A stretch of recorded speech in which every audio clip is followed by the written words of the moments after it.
ਗ੍ਰੰਥ ਸਾਹਿਬ ਸੱਚੇ ਪਾਤਸ਼ਾਹ ਜੀ ਦੇ ਪਾਵਨ ਪਵਿੱਤਰ ਹਜ਼ੂਰ ਦੇ ਵਿੱਚ ਕਲਗੀਧਰ ਦਸ਼ਮੇਸ਼ ਪਿਤਾ ਦੇ ਲਾਲਾ ਦੀ ਨਿੱਘੀ ਤੇ ਮਿੱਠੜੀ ਯਾਦ ਵਿੱਚ ਚਮਕੌਰ ਦੀ ਗੜੀ ਸਰਹੰਦ ਦੀ ਕੰਧ ਨੂੰ ਸਿਜਦਾ ਕਰਨ ਲਈ ਉਹ ਲਹੂ ਭਿੱਜੇ ਪੰਨਿਆਂ ਨੂੰ ਯਾਦ ਕਰਨ ਲਈ ਉਹ ਫਲਾਦੀ ਸੁਰਤਾਂ ਨੇ ਹਿੰਦ ਹਕੂਮਤ ਨੂੰ ਝੁਕਾ ਕੇ ਰੱਖ ਦਿੱਤਾ। ਉਹਨਾਂ ਸੂਰਬੀਰਾਂ ਦੀ ਯਾਦ ਵਿੱਚ ਦਾਸਤਾਨੇ ਸ਼ਹਾਦਤ ਦੇ ਲਈ ਅੱਜ ਫਰੀਦਾਬਾਦ ਦੀ ਇਸ ਧਰਤੀ ਤੇ ਜੁੜ ਬੈਠੇ ਸਾਰੇ ਹੀ ਗੁਰੂ ਦੇ ਪਿਆਰ ਵਾਲਿਓ, ਆਓ ਇੱਕੇ ਵਾਰੀ ਕਹਿਣ ਤੇ ਅਸੀਸ ਬਖਸ਼ੋ, ਪਿਆਰ ਨਾਲ ਹਾਜ਼ਰੀ ਲੱਗ ਜਾਵੇ। ਆਖੋ ਜੀ ਵਾਹਿਗੁਰੂ ਜੀ ਕਾ ਖਾਲਸਾ, ਵਾਹਿਗੁਰੂ ਜੀ ਕੀ ਫਤਿਹ। ਬਹੁਤ ਹੀ ਵਿਦਵਾਨ ਦੋਸਤ ਮੇਰੇ ਸਤਿਕਾਰਯੋਗ ਵੀਰ ਅਮਰਜੀਤ ਸਿੰਘ ਜੀ ਸੁਰ ਸਿੰਘ ਮੇਰੇ ਲਈ ਭੂਮਿਕਾ ਬਣ ਕੇ ਥੋੜਾ ਜਿਹਾ ਸੁਖਾਲਾ ਕਰ ਦਿੱਤਾ ਤਾਂ ਕਿ ਆਪ ਜੀਆਂ ਨੂੰ ਇਹ ਸਮਝ ਲੱਗ ਸਕੇ ਕਿ ਅਸੀਂ ਪੰਜਾਬ ਦੀ ਧਰਤੀ ਤੋਂ ਇੱਥੇ ਕਿਉਂ ਆਏ। देखो कितना सुंदर दरबार है। इत्थे भी बहुत सूझवान ज्ञानवान ग्रंथी सिंह होणगे, कथावाचक होणगे, हैगे ने। सानू पंजाब तो इत्थे आके तुहानू अद्धी रात सरकारी रिस्ट्रिक्शंस के बावजूद इत्थे बिठा के दास्ताने शहादत की गल क्यों करनी पई। सुखाला कर दिता वीर अमरजीत सिंह ने कि दास्तान तो पता है, इतिहास तो इस धरती का कोई बसिंदा, इस धरती का कोई बसिंदा ना वाकिफ नहीं है। सबनूं पता है कि धन गुरु गोबिंद सिंह साहब सच्चे पातशाह जी के पुत्तां की कुर्बानी, उन्होंने परिवार दी शहादतां क्यों हुई। मसला इस गल का साथ संगत साडा आना, तुहानूं झिझोड़ना, तुहानूं हलूणा देना, तुहाडे सामने कूकना, गुरु नानक दी रबाब दी टुणकार ते बाणी के शब्द राही, उस इतिहास की कविता राही तुहानूं झिझोड़ना, उहदा एक कारण ये जिहड़े दिन ने, ये जिहड़ियां पोह दीयां रातां ने, ये पोह दीयां रातां दी ठंड का एक एहसास है। काश किते सानू ये पोह दी ठंड जदों हड्डां नूं चीरे ते सानू धन माता गुजरी जिहड़ी ठंडे बुरज दे विच 125 फुट उच्चे बुरज दे विच बैठी हुई, ओदियां भी दो आंदरां ओदी गोदी च बैठियां ने ते जुल्मी हुकूमत का कुहाड़ा सिर ते है और दो लालां नूं गोदी च बिठा के वो अपनी कौम की तकदीर कढ़ रहे हैं। ये चेते है, पता है, आई नो, मैनू चंगी तरह पता है, तुहानू पता है। मसला पता होने नाल नहीं, तुहानू अमृतसर साहब का रस्ता पता है, रस्ता पता होने नाल तो कोई गल नहीं बनी। रस्ते ते तुरना पैंदा। जिहड़ी चीज़ भी अफोर्ड कर सकते हो, फ्लाइट अफोर्ड कर सकते हो, तुसीं ट्रेन अफोर्ड कर सकते हो, गड्डी अफोर्ड कर सकते हो, उहदे ते चलना पैंदा, तुरना पैंदा, फिर मंजिल मिलदी, फिर तुसीं दरबार साहिब तक पहुंचदे। मसला ये है, पता तो है पर इस इतिहास की लासानी शहादत के मकसद नाल नहीं जुड़ सके कि की कारण है। बाबा फतेह सिंह 7 साल की उम्र के विच 750 साल मुगलिया हुकूमत ने टक्कर लैंदा, सानू की मिलिया जिहड़ी गल अमरजीत सिंह ने कही। बच्चों को लगता पुरानी कहानी, साडे पुरखियां ने इंज कीता सी असीं फिल्म च देखिया, वो इदां लड़े सी, उन्हें जयकारे छड्डे सी, उन्हें सूबे की कचहरी च जाके फतेह बुलाई सी, उन्होंने नीहां विच चिण दिता, उन्होंने कहा गया इस्लाम कबूल कर लो, मन्ने नहीं।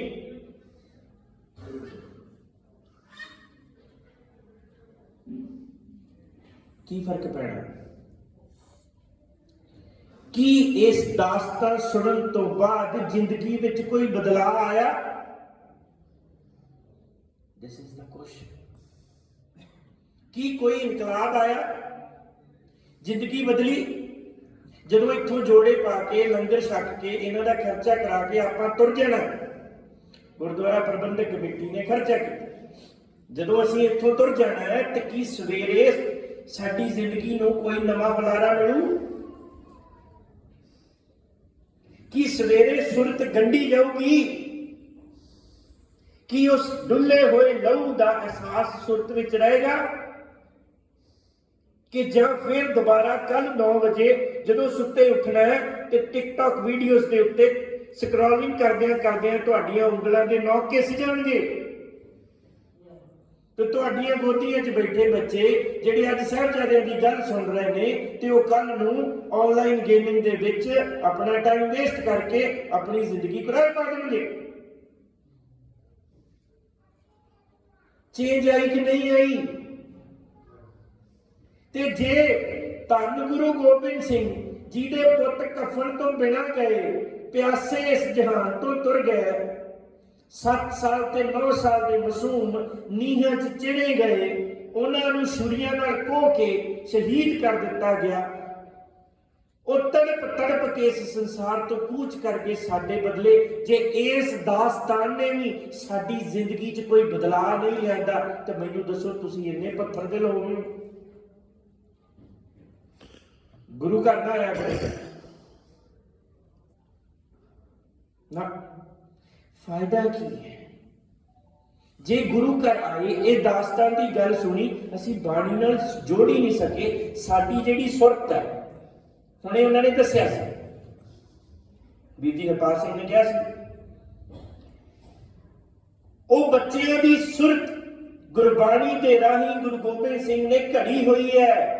ਤੇ ਪਾਤਸ਼ਾਹ ਨੂਰੇ ਮਾਹੀ ਨੂੰ ਪੁੱਛਦੇ, ਚੈੱਕ ਤਾਂ ਕਰ ਮੇਰੀ ਪਰਵਰਿਸ਼ ਵਿੱਚ ਕਿਤੇ ਕੋਈ ਕਮੀ ਤਾਂ ਨਹੀਂ ਰਹਿ ਗਈ। ਉਹ ਇੱਕ ਪਲ ਲਈ ਡੋਲੇ ਤਾਂ ਨਹੀਂ, ਉਹ ਨਿਰਭਉ ਨਿਰਵੈਰ ਜਪਦੇ ਨਿਰਭਉ ਨਿਰਵੈਰ ਹੋਏ ਕਿ ਨਹੀਂ? ਆਓ ਆਪਾਂ ਵੇਖੀਏ ਅੱਜ ਕਿੰਨੇ ਸਾਲ ਹੋ ਗਏ ਉਮਰ ਲੰਘੀ, ਹੋਸ਼ ਸੰਭਾਲੀ ਨੂੰ ਕਿੰਨੀ ਉਮਰ ਲੰਘ ਚੱਲੀ, ਆਪਾਂ ਵੀ ਨਿਰਭਉ ਨਿਰਵੈਰ ਜਪਦੇ ਪਏ ਆ ਮੂਲ ਮੰਤਰ ਦੇ ਵਿੱਚ। ਸਾਡੇ ਅੰਦਰ ਨਿਰਭਉ ਤੇ ਨਿਰਵੈਰ ਦਾ ਅਹਿਸਾਸ ਹੋਇਆ?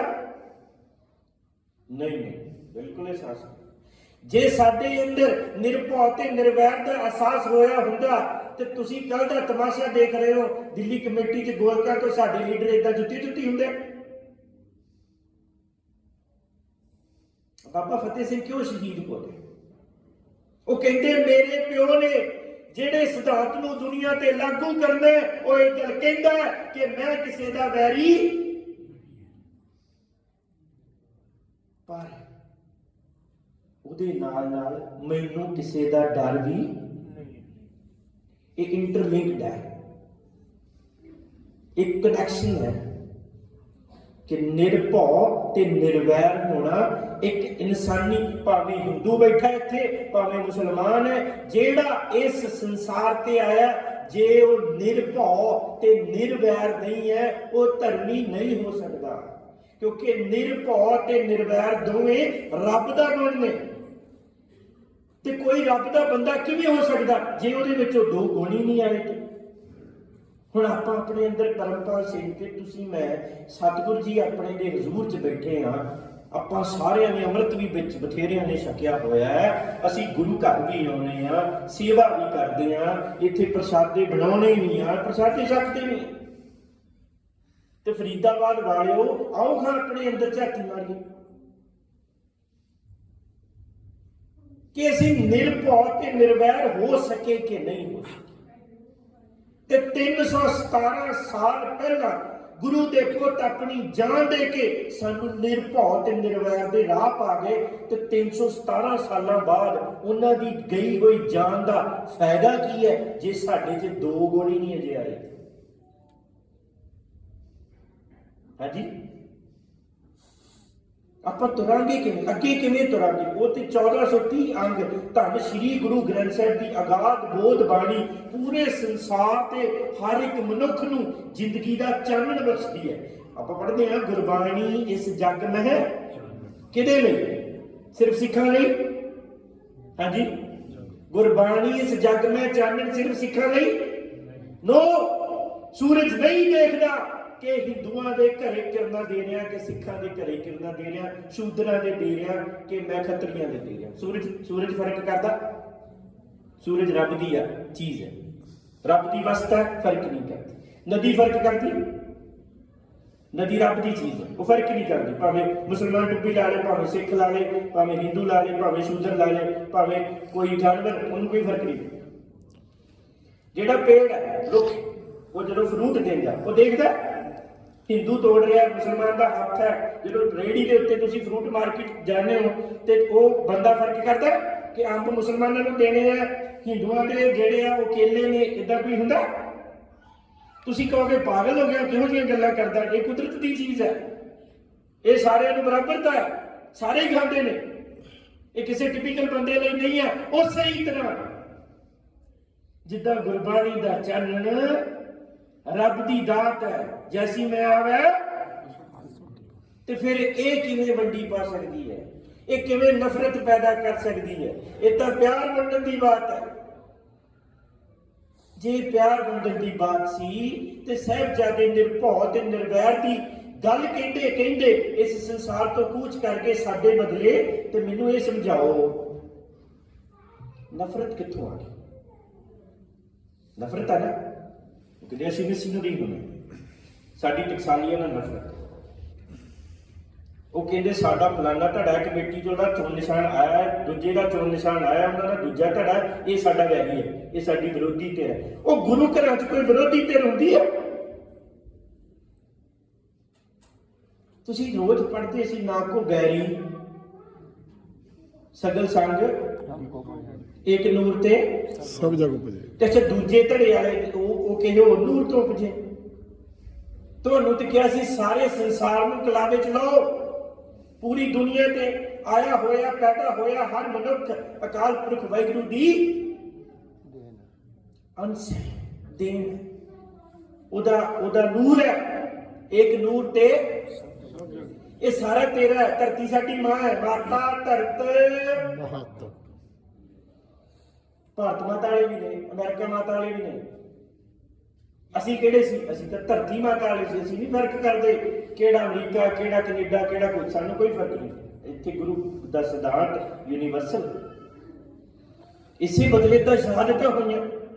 ਕਲਗੀਧਰ ਦੇ ਪੁੱਤ ਇਸੇ ਸਿਧਾਂਤ ਬਦਲੇ ਤਾਂ ਆਪਣੀ ਜਾਨ ਦੇ ਗਏ। ਤੇ ਜਿਨ੍ਹਾਂ ਬਦਲੇ ਜਾਨ ਦਿੱਤੀ, ਆਪਦੇ ਪੁੱਤਾਂ ਦੀਆਂ ਲਾਸ਼ਾਂ ਦੇ ਉੱਤੇ ਖਲੋ ਕੇ ਗੁਰੂ ਗੋਬਿੰਦ ਸਿੰਘ ਨੇ ਸਾਡੇ ਵੱਲ ਹੱਥ ਕਰਕੇ ਕਿਹਾ, ਇਨ ਪੁੱਤਰਨ ਕੇ ਸੀਸ ਪਰ ਵਾਰ ਦਿਏ ਸਤ ਚਾਰ, वार दिए सुत चार, चार हुए तो क्या हुआ? ਜੀਵਤ ਕਹੀ ਹੈ। ਜੀਵਤ ਕਹੀ। ਹੁਣ ਸੱਚੀ ਬਹੁਤਾ ਕੰਮ ਨਹੀਂ, ਆਪਾਂ ਤੁਹਾਨੂੰ ਕੋਈ ਹੋਮਵਰਕ ਨਹੀਂ ਦੇਣਾ, ਸਿਰਫ ਇਹਨਾਂ ਕੀ ਚੇਤੇ ਕਰਕੇ ਆਪਣੇ ਦਿਲ ਤੇ ਹੱਥ ਰੱਖੋ ਤੇ ਅੱਖਾਂ ਬੰਦ ਕਰਕੇ ਸੋਚੋ, ਭਲਾ ਮੈਂ ਜੀਵਤ ਕਹੀ 1000 ਹਾਂ, ਮੈਂ ਗੁਰੂ ਦਾ ਪੁੱਤ ਖਵਾਉਣ ਦਾ ਹੱਕਦਾਰ ਹਾਂ? ਪੁੱਛੋ ਨਾ ਆਪਣੇ ਆਪ, ਅੱਖਾਂ ਬੰਦ ਕਰੋ, ਦਿਲ ਦੇ ਹੱਥ ਆਪਣੇ ਆਪ ਨੂੰ ਪੁੱਛੋ, ਮੈਂ ਗੁਰੂ ਦੇ ਆਸ਼ੇ ਅਨੁਸਾਰ ਚੱਲਦਾ ਹਾਂ? ਦੁਹਾਈ ਰੱਬ ਦੀ, ਖੁਦਾ ਦਾ। ਤੁਸੀਂ ਹੁਣੇ ਕੀਰਤਨ ਸੁਣਿਆ, ਬੀਬੀ ਰਮਨਜੀਤ ਕੌਰ ਨੇ ਕੀ ਕਿਹਾ? ਆਖਿਆ ਇਹ ਗੁਰੂ ਦੀ ਮੱਤ ਚੋਂ ਨਿਕਲਿਆ ਸੰਗੀਤ ਗੁਰਮਤਿ ਸੰਗੀਤ ਹੈ, ਇਹ ਸਾਜ਼ ਗੁਰੂ ਦੀ ਮੱਤ ਚੋਂ ਆਏ ਨੇ, ਇਹ ਰਾਗ ਗੁਰੂ ਨੇ ਨਿਰਧਾਰਿਤ ਕੀਤੇ ਨੇ, ਗੁਰਬਾਣੀ 'ਚ ਲਿਖੇ, ਇਹ ਗੁਰੂ ਮੁਤਾਬਕ ਕੀਤੇ। ਉਹਨੂੰ ਇਹ ਕਿਉਂ ਕਹਿਣਾ ਪਿਆ? ਇਹਦਾ ਮਤਲਬ ਕੋਈ ਗੁਰੂ ਦੇ ਆਸ਼ੇ ਤੋਂ ਉਲਟ ਵੀ ਕੀਰਤਨ ਕਰ ਰਿਹਾ ਹੈ। ਗੁਰੂ ਨੇ ਲਿਖਿਆ ਗੌੜੀ ਸੁਖਮਨੀ ਮਹੱਲਾ ਪੰਜਵਾਂ, ਕਿ ਇਹ ਸੁਖਮਨੀ ਸਾਹਿਬ ਦਾ ਪਾਠ ਕਿੱਦਾਂ ਗਾਉਣਾ? ਕਿੱਦਾਂ ਗਾਉਣਾ ਜੀ? ਗੌੜੀ ਰਾਗ। ਇਹ ਗੁਰੂ ਨੇ ਲਿਖਿਆ, ਮੇਰਾ ਤਾਂ ਨਹੀਂ ਨਾ, ਇਹ ਤਾਂ ਗੁਰੂ ਨੇ ਦਰਜ ਕੀਤਾ ਹੈ ਗੁਰਬਾਣੀ ਵਿੱਚ ਵੀ, ਭਾਈ ਆਹ ਸ਼ਬਦ ਗੌੜੀ ਚ ਗਾਉਣਾ। ਤੁਸੀਂ ਗੌੜੀ ਚ ਗਾਉਣਾ? ਹਾਂਜੀ ਦੋਨੇ ਦੱਸੋ ਹਾਂ ਜਾਂ ਨਾ। ਤੁਸੀਂ ਗੋਲੀ ਚੁਕਾਉਣੇ ਨਹੀਂ, ਨਹੀਂ ਤੁਹਾਨੂੰ ਅਧਿਕਾਰ ਹੈ ਕਿ ਮਰਜ਼ੀ ਨਾਲ ਕਰੋ। ਜੋ ਗੁਰੂ ਨੇ ਕੀਤਾ ਉਹ ਤੋਂ ਉਲਟ ਕਰ ਦਿਓ। ਰਾਗੀ ਸ਼ਰਮ ਨਾਲ ਕਹਿ ਰਹੇ ਮੈਨੂੰ ਕੋਈ ਫਰਕ ਨਹੀਂ ਪੈਂਦਾ। ਦਰਬਾਰ ਸਾਹਿਬ ਦੇ ਹਜ਼ੂਰੀ ਰਾਗੀ ਜਦੋਂ ਗੁਰਬਾਣੀ ਦਾ ਸ਼ਬਦ ਗੁਰੂ ਦੇ ਲਿਖੇ ਹੋਏ ਹੁਕਮ ਤੋਂ ਉਲਟ ਜਾ ਕੇ ਫਿਲਮੀ ਧੁਨ ਤੇ ਪੜਦਾ, ਮੇਰਾ ਜੀ ਕਰਦਾ ਮਰ ਜੀ। ਸਾਨੂੰ ਜੀਣ ਦਾ ਕੋਈ ਅਧਿਕਾਰ ਨਹੀਂ। ਉਹ ਤੁਸੀਂ ਗੁਰੂ ਅਰਜਨ ਸਾਹਿਬ ਤੋਂ ਇੰਟੈਲੀਜੈਂਟ ਹੋ। ਤੁਹਾਡੀ ਅਕਲ ਗੁਰੂ ਅਰਜਨ ਸਾਹਿਬ ਤੋਂ ਵਧੇਰੇ ਹੈ, ਕਿਉਂਕਿ ਗੁਰੂ ਅਰਜਨ ਸਾਹਿਬ ਨੇ ਸਾਰੀ ਬਾਣੀ ਕੰਪਾਈਲ ਕੀਤੀ। ਗੁਰਬਾਣੀ ਕਿਹਨੇ ਕੰਪਾਈਲ ਕੀਤੀ? ਗੁਰੂ ਅਰਜਨ ਸਾਹਿਬ। ਗੁਰੂ ਸੇ ਟਾਈਟਲਸ ਕਿਹਨੇ ਦਿੱਤੇ? ਕਿਹਨੇ ਦਿੱਤੇ ਜੀ? ਗੁਰੂ ਅਰਜਨ ਸਾਹਿਬ।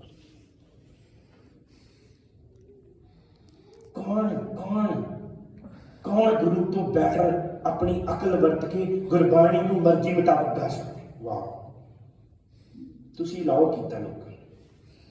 ਤੁਸੀਂ ਕੀਰਤਨ ਥੋੜੀ ਸੁਣਦੇ, ਤੁਸੀਂ ਤਾਂ ਕੀਰਤਨੀਆਂ ਸੁਣਦੇ। ਤੁਸੀਂ ਕੀਰਤਨੀਆਂ ਵੀ ਨਹੀਂ ਸੁਣਦੇ, ਤੁਸੀਂ ਸਾਥ ਸੁਣਦੇ। ਤਬਲਾ ਚੱਕ ਕੇ ਰੱਖੀ, ਉਹ ਵੀ ਰਾਗੀ ਵੀ ਇਦਾਂ ਹੀ ਕਰਦੇ। ਤਬਲਾ ਚੱਕ ਕੇ ਰੱਖੀ, ਵਾਜੇ ਚੱਕ ਕੇ ਰੱਖੀ, ਪੂਰਾ ਲਾ ਦਮ ਖੜਨਾ, ਪੂਰਾ ਹਾਈਲੀ ਵਾਇਲੈਂਟ। ਉਹ ਗੁਰੂ ਦੇ ਪਿਆਰੇ, ਉਹ ਬਾਬੇ ਕਿਹਾ ਘਰ ਘਰ ਅੰਦਰ ਧਰਮਸਾਲ ਹੋਇਆ ਕੀਰਤਨ ਸਦਾ ਵਿਸਵਾ। ਬਾਬੇ ਕਿਹਾ ਘਰ ਘਰ ਅੰਦਰ ਧਰਮਸਾਲ ਬਣ ਜਾਣੀ ਜਦੋਂ ਘਰ ਘਰ ਕੀਰਤਨ ਹੋਏਗਾ। ਤੇ ਤੁਹਾਨੂੰ ਤੇ ਗਲਤ ਕੀਰਤਨ ਦੇ ਰਾਹ ਪਾ ਦਿੱਤਾ ਗਿਆ ਤੇ ਤੁਹਾਡੇ ਘਰ ਘਰ ਧਰਮਸਾਲ ਕਿਵੇਂ ਬਣੇਗਾ? ਅਸੀਂ ਤੇ ਗੁਰੂ ਦਾ ਪਹਿਲਾ ਵੇਖੋ, ਗੁਰੂ ਨੇ ਕਿਹੜਾ ਹੁਕਮ ਕੀਤਾ, ਕਿਸੇ ਨੂੰ ਡਾਊਟ ਹੋ ਸਕਦੀ ਹੈ। ਇਤਿਹਾਸ ਵਿੱਚ ਬਹੁਤ ਸਾਰੀਆਂ ਡਾਊਟਸ ਨੇ, ਇੱਦਾਂ ਹੋਇਆ ਇੱਦਾਂ ਨਹੀਂ ਹੋਇਆ। ਚਲੋ ਇਤਿਹਾਸਕ ਮਤ ਨੇ ਵੱਖਰੇ ਹੋ ਸਕਦੇ। ਗੁਰੂ ਗ੍ਰੰਥ ਸਾਹਿਬ ਦੀ ਬਾਣੀ ਤੇ ਵੀ ਡਾਊਟ ਹੈ। ਜਿੱਥੇ ਲਿਖਿਆ ਮਿਲਦਾ ਹਰ ਚੀਜ਼ ਡਿਸਾਈਡਡ ਹੈ ਕਿਹੜੀ ਧੁਨ ਚ ਗਾਣੀ। ਤੁਸੀਂ ਸੁਣਦੇ ਹੋ ਆਸਾ ਦੀ ਵਾਰ ਦੇ ਸ਼ੁਰੂ ਚ ਕੀ ਲਿਖਿਆ? ਆਸਾ ਮਹੱਲਾ ਪਹਿਲਾ। ਇਹ ਬਾਣੀ ਕਿਹੜੇ ਰਾਗ ਚ ਹੈ? ਆਸਾ। ਕਿਹਦੀ ਹੈ? ਧੰਨ ਗੁਰੂ ਨਾਨਕ ਸਾਹਿਬ। ਆਸਾ ਮਹੱਲਾ ਪਹਿਲਾ। ਵਾਰ ਸਲੋਕਾਂ ਦੀ ਜਿਹੜੀ ਵਾਰ ਹੈ, ਵਾਰ ਇੱਕ ਸ਼ੈਲੀ ਜਿਸ ਲਾਈਕ ਕੰਪੋਜੀਸ਼ਨ। ਇਹ ਵਾਰ ਹੈ ਪਰ ਇਹਦੇ ਵਿੱਚ ਸ਼ਲੋਕ। ਵਾਰ ਸ਼ਲੋਕਾਂ ਨਾਲ ਸ਼ਲੋਕ ਵੀ ਪਹਿਲੇ ਕੇ ਲਿਖੇ। ਗੁਰੂ ਨਾਨਕ ਸਾਹਿਬ ਦੇ ਨਾਲ ਹੋਰ ਗੁਰੂ ਸਾਹਿਬਾਨਾਂ ਦੇ ਵੀ ਸ਼ਲੋਕ ਹਨ। ਅੱਗੇ ਟੁੰਡੇ ਅਸਰਾਜੇ ਕੀ ਧੁਨ ਗਾਵਣੀ ਸੁਣਿਆ ਕਦੀ? ਕਿਸੇ ਰਾਗੀ ਤੋਂ ਟੁੰਡੇ ਅਸਰਾਜੇ ਦੀ ਧੁਨੀ ਬਾਰੇ ਸੁਣਿਆ? ਸਦੀਆਂ ਗੁਜ਼ਰ ਗਈਆਂ, ਆਪਾਂ ਨੂੰ ਆਸਾ ਦੀ ਵਾਰ ਪੜ੍ਹਦੇ ਹਾਂ। ਕੋਈ ਬਾਹ ਖੜੀ ਕਰਕੇ ਮੈਨੂੰ ਦੱਸੋ ਟੁੰਡੇ ਅਸਰਾਜੇ ਬਾਰੇ ਜਾਣਦੇ ਹੋ? ਬਾਬਾ ਜੀ ਐਂ ਧੱਕਾ ਨਾ ਕਰੋ, ਮੇਰੇ ਤੋਂ ਤਾਂ ਦੁੱਗਣੀ ਉਮਰ ਦੇ ਬਜ਼ੁਰਗ ਬੈਠੇ ਨੇ, ਸਿਆਣੇ ਵਿਦਵਾਨ ਬਜ਼ੁਰਗ ਬੈਠੇ ਨੇ, ਤੇ ਤੁਸੀਂ ਟੁੰਡੇ ਅਸਰਾਜੇ ਨੂੰ ਕਿਉਂ ਨਹੀਂ ਜਾਣਦੇ? ਕਿਉਂਕਿ ਉਹਦੀ ਧੁਨ ਵਿੱਚ ਤਾਂ ਆਸਾ ਦੀ ਵਾਰ ਗਾਉਣੀ ਸੀ। ਇਹ ਤਾਂ ਗੁਰੂ ਸਾਹਿਬ ਨੇ ਕਿਹਾ ਸੀ, ਗੁਰੂ ਅਰਜਨ ਸਾਹਿਬ ਨੇ ਹੁਕਮ ਕੀਤਾ ਸੀ। ਕਿ ਤੁਸੀਂ ਕੋ ਅਸੀਂ ਮਰਜ਼ੀ ਮੁਤਾਬਕ ਕਰ ਸਕਦੇ। ਅੱਛਾ, ਇੱਕ ਸਵਾਲ ਬਹੁਤ ਸੌਖਾ ਹੈ। ਹੋਮਿਓਪੈਥਿਕ, ਆਯੁਰਵੈਦਿਕ ਜਾਂ ਐਲੋਪੈਥਿਕ ਦਵਾਈ ਲੈਣ ਜਾਂਦੇ ਹੋ ਕਦੀ? ਹਾਂਜੀ ਜਾਣੇ? ਹਾਂਜੀ ਜੀ। ਦਵਾਈ ਲੈਣ ਗਿਆ, ਡਾਕਟਰ ਨੇ ਕਿਹਾ ਆਹ ਨਰਨੇ ਕਾਲ ਦੀ ਖਾਣੀ ਹੈ, ਕਹਿੰਦਾ ਏਦਾਂ। ਕਿਸੇ ਦਵਾਈ ਬਾਰੇ ਕਹਿੰਦਾ ਕਿ ਇਹ ਨਰਨੇ ਕਾਲ ਦੀ, ਪੰਜਾਬੀ ਠੀਕ ਹੈ, before the meal in the early morning. ਉਹ ਕਹਿੰਦਾ ਇਹ ਬਿਫੋਰ ਦਾ ਮੀਲ ਹੈ, ਇਹ ਆਫਟਰ ਦਾ ਮੀਲ। ਏਦਾਂ ਹੀ ਆਹ ਰੋਟੀ ਤੋਂ ਪਹਿਲਾਂ ਖਾਣੀ ਹੈ, ਆਹ ਰੋਟੀ ਤੋਂ ਮਗਰੋਂ ਖਾਣੀ। ਹਾਂਜੀ, ਆਹ ਸੌਣ ਤੋਂ ਪਹਿਲਾਂ ਖਾਣੀ। ਕਿਉਂ ਕਹਿੰਦਾ ਏਦਾਂ? ਦਵਾਈ ਖਾਣੀ ਜਦੋਂ ਮਰਜ਼ੀ ਖਾ। ਦੱਸੋ ਜੀ, ਦਵਾਈ ਖਾਣੀ ਹੈ, ਅੰਦਰ ਹੀ ਜਾਣੀ ਹੈ, ਸੇਮ ਪ੍ਰੋਸੀਜਰ ਹੈ। ਉਹ ਕਿਉਂ ਕਹਿੰਦਾ ਏਦਾਂ ਖਾਣੀ ਹੈ, ਏਦਾਂ ਖਾਣੀ ਹੈ? ਤੁਹਾਡੀ ਦਵਾਈ ਹੈ, ਤੁਹਾਨੂੰ ਬਿਮਾਰੀ ਹੈ, ਸਰੀਰ 'ਚ ਦਵਾਈ ਜਾਣੀ ਚਾਹੀਦੀ, ਗੱਲ ਖਤਮ। ਡਾਕਟਰ ਇਹ ਕਿਉਂ ਕਹਿ ਰਿਹਾ ਏਦਾਂ? ਕਿਉਂ ਕਹਿੰਦਾ ਜੀ ਏਦਾਂ? ਤੁਸੀਂ ਕਹੋਗੇ ਸਿਸਟਮ ਹੈ ਜੀ। ਜਿਹੜੇ ਡਾਕਟਰ ਨੇ ਦਵਾਈ ਦਿੱਤੀ ਉਹਦੇ ਮੁਤਾਬਕ ਖਾਣੀ ਪੈਂਦੀ। ਹਾਂਜੀ, ਤੇ ਜਿਹੜੇ ਇਹ ਦਵਾਈ ਜਦੋਂ ਖਾਣੀ, ਤੁਸੀਂ ਕਹਿੰਦੇ ਮਨਮਰਜ਼ੀ ਨਾਲ ਖਾਧੀ ਜਾ ਸਕਦੀ, ਆਪ ਜਾ ਕੇ ਨਹੀਂ ਖਾਧੀ ਜਾ ਸਕਦੀ। ਰਬਾਬ ਕਿਹੜੇ ਗੁਰੂ ਨੇ ਬਣਾਈ? ਦੱਸੋ ਜੀ। ਗੁਰੂ ਨਾਨਕ ਸਾਹਿਬ। ਧੰਨ ਗੁਰੂ ਨਾਨਕ ਸਾਹਿਬ। ਸਰੰਦਾ ਕਿਹੜੇ ਗੁਰੂ ਨੇ ਬਣਾਇਆ? ਗੁਰੂ ਅਰਜਨ ਸਾਹਿਬ। ਜੋੜੀ ਪਖਾਵਤ ਗੁਰੂ ਅਰਜਨ ਸਾਹਿਬ ਜੀ ਦੇ ਵੇਲੇ ਮਿਰਦੰਗ ਨੂੰ ਵੱਢ ਕੇ ਸੱਤ ਤੇ ਬਲਵੰਤ ਨੇ, ਸੱਤਾ ਦੇ ਭਾਈ ਸਾਹਿਬ ਬਲਵੰਤ ਜੀ ਨੇ ਸੈਂਟਰ ਚੋਂ ਕੱਟ ਕੇ ਜੋੜੀ ਪਖਾਵਤ। ਦਿਲਰੂਬਾ ਗੁਰੂ ਗੋਬਿੰਦ ਸਿੰਘ ਜੀ ਨੇ ਬਣਾਇਆ, ਤਾਊਸ ਗੁਰੂ ਗੋਬਿੰਦ ਸਿੰਘ ਜੀ ਨੇ ਬਣਾਇਆ। ਠੀਕ ਹੈ ਜੀ। ਆਹ ਜਿਹਨੇ ਬਣਾਇਆ ਕਿਹੜੇ ਗੁਰੂ ਦੀ ਦੇਣ ਹੈ?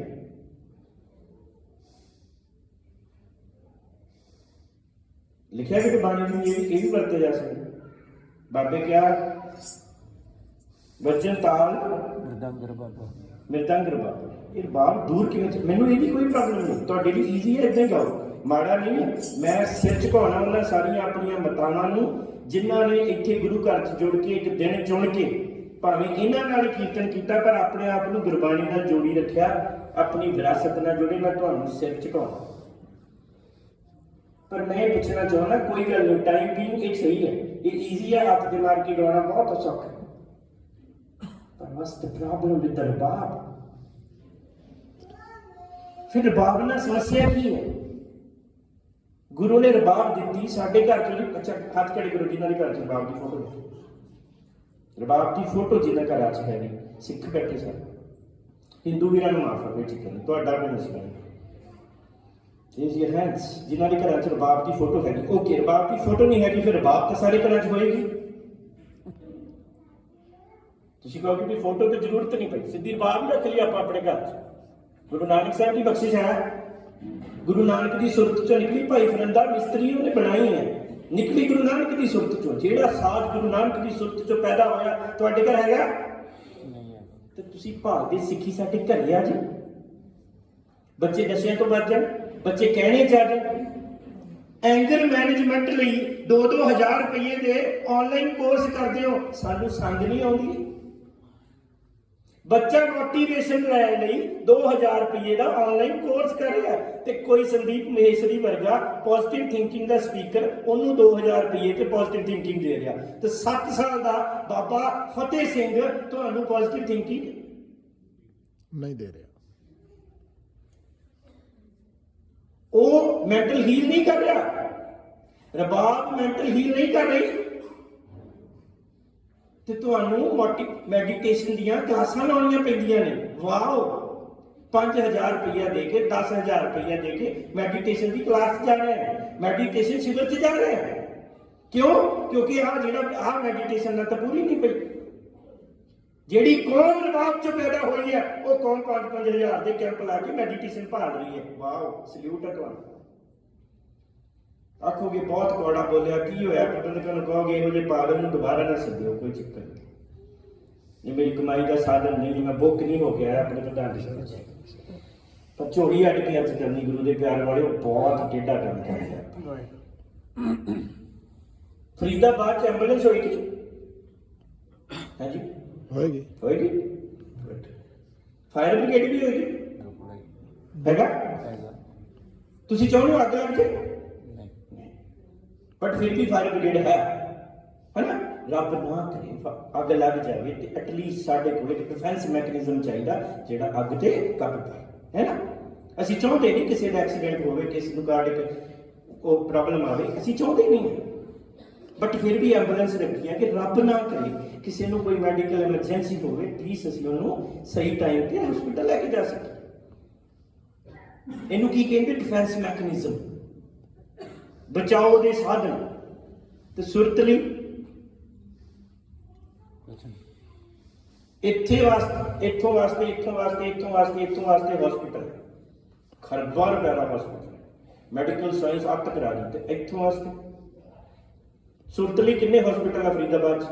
ਜਿਹੜੇ ਸੁਰਤ ਘਟਦੇ ਹੋਣ, ਜਿਹੜੇ ਐਂਗਰ ਮੈਨੇਜਮੈਂਟ ਤੇ ਕੰਮ ਕਰਦੇ ਹੋਣ, ਜਿਹੜੇ ਕੌਨਫੀਡੈਂਸ ਬਿਲਡ ਕਰਦੇ ਹੋਣ, ਜਿਹੜੇ ਮੈਂਟਲ ਹੀਲ ਕਰਦੇ ਹੋਣ, ਜਿਹੜੇ ਸੁਰਤ ਨੂੰ ਪਾਵਰਫੁਲ ਕਰਦੇ ਹੋਣ, ਜਿਹੜੇ ਇੱਥੇ ਫੌਲਾਦ ਭਰਦੇ ਹੋਣ, ਤੁਹਾਡੇ ਬੱਚਿਆਂ ਦੇ ਅੰਦਰ ਫੌਲਾਦੀ ਜਜ਼ਬਾ, ਹੌਸਲੇ ਇੰਜੈਕਟ ਕਰਦੇ ਹੋਣ, ਇੱਥੋਂ ਵਾਸਤੇ ਹੈ। ਅੱਛਾ, ਤੁਸੀਂ ਵੀ ਆਪਣੀ ਨਵੀਂ ਪੀੜ੍ਹੀ ਲਈ ਕੋਈ ਇੱਦਾਂ ਦਾ ਜੁਗਾੜ ਨਹੀਂ ਕੀਤਾ? ਵੇਖੋ, ਤੁਸੀਂ ਐਂਬੂਲੈਂਸ ਵੀ ਰੱਖੀ ਆ, ਤੁਸੀਂ ਫਾਇਰ ਬ੍ਰਿਗੇਡ ਵੀ ਰੱਖਿਆ ਤੇ ਤੁਸੀਂ ਉਹਦੇ ਲਈ ਤਾਂ ਕੁਝ ਕੀਤਾ ਹੀ ਨਹੀਂ। ਤੇ ਬੱਚੇ ਨੂੰ ਉਹ ਨਹੀਂ ਚਾਹੀਦਾ? ਅੱਛਾ, ਛੋਟੇ ਬੱਚੇ ਤੁਹਾਨੂੰ ਕੌਨਫੀਡੈਂਸ ਚਾਹੀਦਾ? ਹੈਲੋ, ਕੌਨਫੀਡੈਂਸ ਤੋਂ ਬਿਨਾਂ ਤੁਹਾਡੀ ਜ਼ਿੰਦਗੀ ਦੀ ਸਕਸੈਸ ਮਿਲ ਜੂ, ਗੋਲਸ ਅਚੀਵ ਹੋ ਜੂਗੇ। ਮੈਂਟਲੀ ਪਾਵਰਫੁਲ ਨਹੀਂ ਹੋਏ ਗੱਡੀ ਚੱਲ ਜੂ, ਗੋਲਸ ਅਚੀਵ ਹੋ ਜੂਗੇ, ਸਕਸੈਸ ਮਿਲ ਜੂ, ਬਿਜ਼ਨਸ ਰਨ ਹੋ ਜੂ। ਅੱਜ ਤਾਂ ਕੰਮ ਹੀ ਹੋਰ ਹੋ ਗਿਆ, ਤੁਹਾਡੀਆਂ ਕੰਪਨੀਆਂ, ਤੁਹਾਡੇ ਬਿਜ਼ਨਸ, ਤੁਹਾਡੀਆਂ ਜੌਬਾਂ ਮਲਟੀ ਨੈਸ਼ਨਲ ਹੋ ਗਈਆਂ, ਦੁਨੀਆ ਗਲੋਬਲ ਹੋ ਗਈ। ਸਟ੍ਰੈਸ ਬਹੁਤ ਵੱਧ ਗਈ, ਕੰਮ ਬਹੁਤ ਵੱਧ ਗਿਆ। ਤੁਹਾਨੂੰ ਤਾਂ ਰਬਾਬ ਦੀ ਵਧੇਰੇ ਲੋੜ ਸੀ, ਤੁਹਾਨੂੰ ਤਾਂ ਸਾਹਿਬਜ਼ਾਦਿਆਂ ਦੀ ਗਾਥਾ ਦੀ ਵਧੇਰੇ ਲੋੜ ਸੀ, ਤੁਹਾਨੂੰ ਤਾਂ ਬਾਬਾ ਫਤਿਹ ਸਿੰਘ ਦੀ ਜ਼ਿੰਦਗੀ ਦੀ ਵਧੇਰੇ ਲੋੜ ਸੀ, ਤੁਹਾਨੂੰ ਤਾਂ ਬਾਬਾ ਅਜੀਤ ਸਿੰਘ ਦੀ ਕਿੱਦਾਂ ਲੜਿਆ ਜਾ ਕੇ ਉਹਦੀ ਵਧੇਰੇ ਲੋੜ ਸੀ। ਕਿਉਂਕਿ ਉਹਨਾਂ ਚੀਜ਼ਾਂ ਨੇ ਤੁਹਾਡਾ ਕੌਨਫੀਡੈਂਸ ਬਿਲਡ ਕਰਨਾ, ਇੱਥੋਂ ਫਲਾਦੀ ਬਣਾਉਣਾ। ਜਦੋਂ ਇੰਟਰਵਿਊ ਵਿੱਚ ਜਾਓ ਬੱਚਿਓ, ਪਲੀਜ਼ ਨੌਜਵਾਨ ਮੇਰੀਓ ਭੈਣੋ ਬੱਚਿਓ, ਜਦੋਂ ਇੰਟਰਵਿਊ ਦੇ ਵਿੱਚ ਜਾਓ ਤੇ ਨਰਵਸ ਹੋਵੋ, ਕੌਨਫੀਡੈਂਸ ਲੂਜ਼ ਹੋਵੇ, ਇਮੈਜਿਨ ਕਰੋ ਬਾਬਾ ਫਤਿਹ ਸਿੰਘ ਨੂੰ ਸੋਚ ਕੇ ਦੇਖੋ, ਤੁਹਾਨੂੰ ਬੂਸਟ ਮਿਲੂਗਾ, ਪਾਵਰ ਬੂਸਟਰ ਮਿਲੂਗਾ। ਬਾਬਾ ਅਜੀਤ ਸਿੰਘ ਨੂੰ ਸੋਚ ਕੇ, ਬਾਬਾ 11 ਸਾਲ ਦਾ ਬਾਬਾ ਜੁਝਾਰ ਸਿੰਘ ਨੂੰ ਇਮੈਜੀਨੇਸ਼ਨ 'ਚ ਲਿਆਓਗੇ, ਪਾਵਰ ਬੂਸਟਰ ਮਿਲੂਗਾ। ਇਸੇ ਕਰਕੇ ਅਮਰ ਸੁਣਾਇਆ, ਇਸੇ ਕਰਕੇ ਅੱਧੀ ਰਾਤ ਤੁਹਾਨੂੰ ਬਿਠਾਇਆ ਕਿ ਤੁਹਾਡੀ ਪੀੜ੍ਹੀ ਇਸ ਅਹਿਸਾਸ ਨਾਲ ਜੁੜ ਕੇ ਪਾਵਰ ਬੂਸਟਰ ਲੈ ਸਕੇ, ਸਟਰੋਂਗ ਹੋ ਸਕੇ, ਇੱਕ ਡਿਫੈਂਸ ਮੈਕੈਨਿਜ਼ਮ ਬਣ ਸਕੇ ਇਹਨਾਂ ਦੀ ਸੁਰਤ ਦੇ ਦੁਆਲੇ। ਕਿਉਂਕਿ ਉਹ ਮੋਬਾਈਲ ਦੀ ਟੂਚਰ ਨੇ, ਅਸੀਂ ਰੋਕ ਨਹੀਂ ਪਾਉਣਾ। ਉਹ ਸੈਕਸ ਦਾ ਜ਼ਹਿਰ, ਉਹ ਕ੍ਰੋਧ ਦਾ ਜ਼ਹਿਰ, ਲੋਭ ਮੋਹ ਤੇ ਹੰਕਾਰ ਦਾ ਜ਼ਹਿਰ, ਜਿਹਦਾ ਬਿਜ਼ਨਸ ਬਣਾ ਕੇ ਮੂਵੀਜ਼, ਵੈਬ ਸੀਰੀਜ਼ ਤੁਹਾਡੇ ਬੱਚਿਆਂ ਦੇ ਇੱਥੇ ਜ਼ਹਿਰ ਇੰਜੈਕਟ ਕਰ ਰਹੀ, ਉਹ ਸਾਥੋਂ ਰੁਕਣਾ ਨਹੀਂ ਹੈ, ਰੁਕਣਾ ਨਹੀਂ ਹੈ। ਕੀਤਾ ਕੀ ਜਾ ਸਕਦਾ? ਇੱਕ ਸੇਫਟੀ ਵਾਲ ਦਿੱਤੀ ਜਾ ਸਕਦੀ, ਇੱਕ ਸੇਫਟੀ ਵਾਲ ਬੱਚਿਆਂ ਦੇ ਸੁਰਤ ਦੇ ਦੁਆਲੇ ਕੀਤੀ ਜਾ ਸਕਦੀ। ਜੇ ਗੁਰਬਾਣੀ ਹੋਏਗੀ ਤਾਂ ਫਿਰ ਇਹ ਐਡਿਕਟ ਨਹੀਂ ਬਣਨਗੇ। ਆਨਲਾਈਨ ਗੇਮਿੰਗ ਦੇ ਚੱਕਰ 'ਚ ਜਿਹੜਾ ਤੁਹਾਡੇ ਬੱਚਿਆਂ ਨੂੰ ਜੁਆਰੀ ਬਣਾਇਆ ਜਾ ਰਿਹਾ, ਇਹਨਾਂ ਤੇ ਅਸਰ ਨਹੀਂ ਕਰੇਗੀ ਜੇ ਗੁਰਬਾਣੀ। ਕਿਤਨੀ ਬਾਤ ਕਹਿਣਾ ਹੈ, ਮੈਂ ਅਹਿਸਾਸ ਨਾਲ ਜੁੜਨ ਦੀ ਅਰਜ਼ ਕਰਦਾ ਹੋਇਆ ਖਿਮਾ ਦਾ ਜਾਚਕਾਂ। ਸਮਾਂ ਇਤਨਾ ਨਹੀਂ, ਅੱਜ ਥੋੜਾ ਜਿਹਾ ਤੁਸੀਂ ਜਾਣਦੇ ਹੋ ਕਿ ਸਰਕਾਰੀ ਤੌਰ ਤੇ ਪ੍ਰੋਬਲਮ ਸੀ, ਔਰ ਮੈਂ ਵੀ, ਅਸੀਂ ਸਾਰੇ ਜਥੇ ਨੇ ਵਾਪਸ ਪੰਜਾਬ ਪਹੁੰਚਣਾ। ਮੈਂ ਤੁਹਾਡਾ ਸਾਰਿਆਂ ਦਾ ਤਹਿ ਦਿਲੋਂ ਨਹੀਂ ਹਾਂ, ਸਾਰੀ ਗੁਰਦੁਆਰਾ ਮੈਨੇਜਮੈਂਟ ਦਾ ਤਹਿ ਦਿਲੋਂ, ਦਿਲ ਤੋਂ ਸ਼ੁਕਰਗੁਜ਼ਾਰ ਹਾਂ। ਸਤਿਗੁਰੂ ਜੀ ਦੇ ਚਰਨਾਂ 'ਚ ਅਰਦਾਸ ਕਰਦਾ ਹਾਂ ਕਿ ਇਸੇ ਤਰ੍ਹਾਂ ਸੰਗਤਾਂ ਨੂੰ ਕਿੱਡਾ ਸੋਹਣਾ ਦਰਬਾਰ ਦਿੱਤਾ ਹੈ, ਗੁਰਬਾਣੀ ਦੇ ਨਾਲ ਜੋੜਦੇ ਆ, ਸਮਾਗਮ ਕਰਵਾਉਂਦੇ ਆ, ਦਿਲ ਦੇ ਵਿੱਚ ਪੰਥ ਦੀ ਚੜ੍ਹਦੀ ਕਲਾ ਦੀ ਹੂਕ ਹੈ। ਇਹਨਾਂ ਸਾਰਿਆਂ ਨੂੰ ਸਤਿਗੁਰੂ ਦੀ ਸਮਰੱਥ ਬਖਸ਼ਣ, ਇਸੇ ਤਰ੍ਹਾਂ ਸੇਵਾ ਕਾਰਜ ਕਰਦੇ ਰਹਿਣ। ਜੇ ਮੇਰੀਆਂ ਭੁੱਲਾਂ ਮੇਰੀ ਝੋਲੀ ਪਾ ਦਿਓਗੇ, ਮੈਂ ਜਿੰਨਾ ਕੁ ਕਮਲ ਘੋਟਿਆ ਉਹ ਇੱਥੇ ਛੱਡ ਜਾਓਗੇ। ਜੇ ਉਹਦੇ ਵਿੱਚ ਕੋਈ ਇੱਕ ਵੀ ਗੁਰੂ ਦੀ ਗੱਲ ਹੋਈ ਤੇ ਲੈ ਕੇ ਜਾਓਗੇ। ਮੇਰਾ ਅੰਦਾਜ਼ ਬਹੁਤ ਬੜਾ ਸੀ, ਮੈਂ ਦਿਲ ਤੋਂ ਬੋਲਿਆ ਜੋ ਵੀ, ਕਿਉਂਕਿ ਮੈਂ ਕੋਈ ਬੁਲਾਰਾ ਨਹੀਂ ਹੈ, ਕਥਾਵਾਚਕ ਨਹੀਂ ਹੈ। ਮੈਂ ਆਪਣੇ ਜੋ ਮੈਨੂੰ ਮਹਿਸੂਸ ਹੋਇਆ ਮੈਂ ਤੁਹਾਡੇ ਨਾਲ ਸਾਂਝਾ ਕੀਤਾ।